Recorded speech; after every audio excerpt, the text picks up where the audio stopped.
BRS బంధంతోనే కవితకు bail వచ్చిందని, ఆ రెండు పార్టీలకు సంబంధం ఉందని కాంగ్రెస్ ఆరోపిస్తుంది.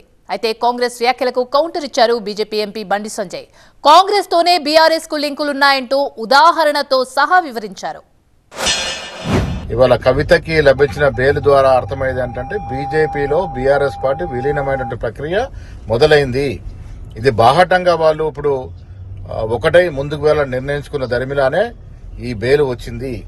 ఢిల్లీలో కేటీఆర్ గారు, హరీష్ రావు గారు పలు దఫాలుగా బీజేపీ సీనియర్ నాయకులతో జరిపిన చర్చల ఫలితంగానే ఇవాళ ఈడీ ఉదాసీనంగా బెయిల్ రావడానికి దోహదపడింది.